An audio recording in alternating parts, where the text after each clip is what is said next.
Hukumlah anakmu untuk mendidiknya, bukan untuk meredakan amarahmu. Maka kalau kita menghukum anak itu bukan karena kita pengen ngeluapin emosi, pengen ngeluatin kesal, pengen ngeluarin kesal kita. Bukan.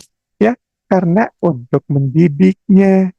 Jadi nggak usah luapan emosinya, ngomongnya terus-terusan dikeluarin, dihabisin. Ya, semua yang ada di hati dikeluarin. Karena kita menghukum, bukan karena ingin meredakan amarah kita. Nggak ada konsepnya meredakan amarah dengan cara menghukum. Ya, dalam pengasuhan. Ya, tapi ada sebagian orang melakukan itu. Ya, semua kesalnya, amarahnya dalam kehidupan, amarahnya dalam ekonomi, amarahnya dalam pasangan, diwujudnya dalam apa? Hukuman ke anak terus. Anaknya dihukum terus. Kesalnya yang lain padahal bisa jadi. Ya, bisa jadi kesalnya juga sama anaknya. Ya, tapi bukan untuk meredakan marah, hukum itu. Ya, kita pahami. Ya, dan terakhir, ajarkan kosakata resolusi konflik saat suasana udah mulai cair, ya. Kalau akhirnya udah mulai ngomong, anak tuh udah mulai terbuka setelah dihukum ya, mama tunggu. Mah, aku mau ngomong. Ya udah, yuk kita ngomong. Kalau udah, jangan kemudian disindir. Nah, akhirnya ngomong juga nih, ya. Kemana aja nih kemarin mama kayak ngomong sama batu, misalnya kayak gitu ya. Itu nggak usah disebut-sebut ya. Ayo ibu, senang kita bisa ngobrol lagi ke depannya. Kalau kamu nggak setuju dengan keputusan ibu, ayo ngomong pakai kata-kata. Ya, jangan selalu dengan cara diam. Ya, seperti yang saya sering sebutkan ya. Allamahul bayan.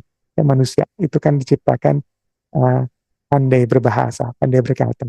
Ya, kalau kata Hamka, bayan itu adalah kemampuan manusia mengekspresikan pikiran dan hatinya lewat bahasa, lewat kata, lewat bicara. Gitu ya, maka ini nikmat dari Tuhan. Ya, Ar-Rahman itu kan banyak cerita tentang nikmat. Tabi ayya ila rabbika matukadziban. Ya, ya, jadi nikmat tabi ayya ila rabbika nikmat Tuhan mana lagi yang kamu dustakan gitu ya. Dan di tengah banyak nikmat itu di awal-awal itu kan salah satu nikmat yang Allah sebutkan adalah Al-Mahul Bayan. Karena dibikin manusia itu, diciptakan manusia itu, diajarkan manusia itu untuk pandai berbahasa. Ya, karena kamu udah dewasa, gunakan bahasa untuk menyampaikan maksudmu, bukan dengan diem, gitu ya, kasih tahu seperti itu. Ya, nggak usah disindir. Ini disebut dengan tasrif. Tasrif itu apa? Tasrif itu cercaan, celaan, dosa, mengungkit masa lalu, itu tasrif ya. Ya, itu sesuatu yang jelek, ya itu sebenarnya tasrif.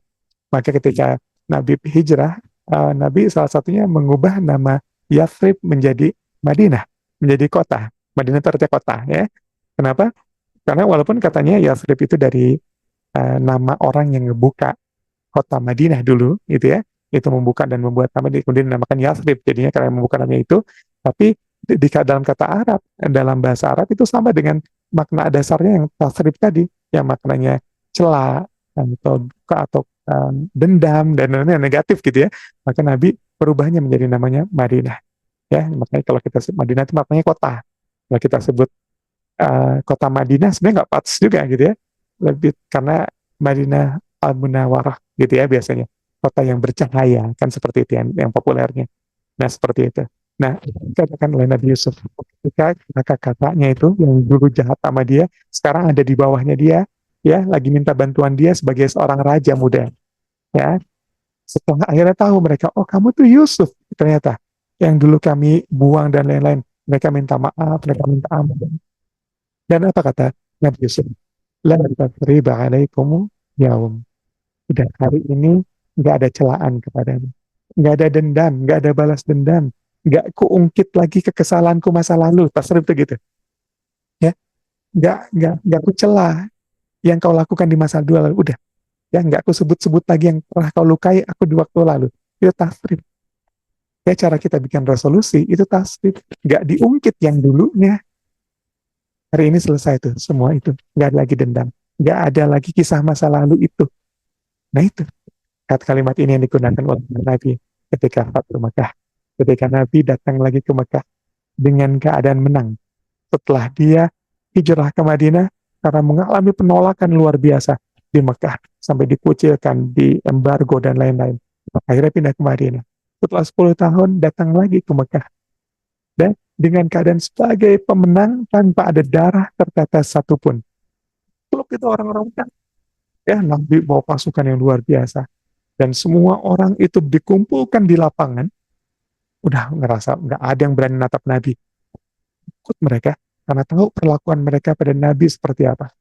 Lalu apa yang dikatakan Nabi ketika dia berpidato di atas? Dia bilang, aku hanya mengucapkan seperti yang diucapkan saudaraku Yusuf pada saudaranya. La tasriba alaikum yaum. Sudah, hari ini nggak ada lagi dendam atas masa lalu yang pernah terjadi di antara kita. Gitu ya. Hari ini udah hilang itu semua.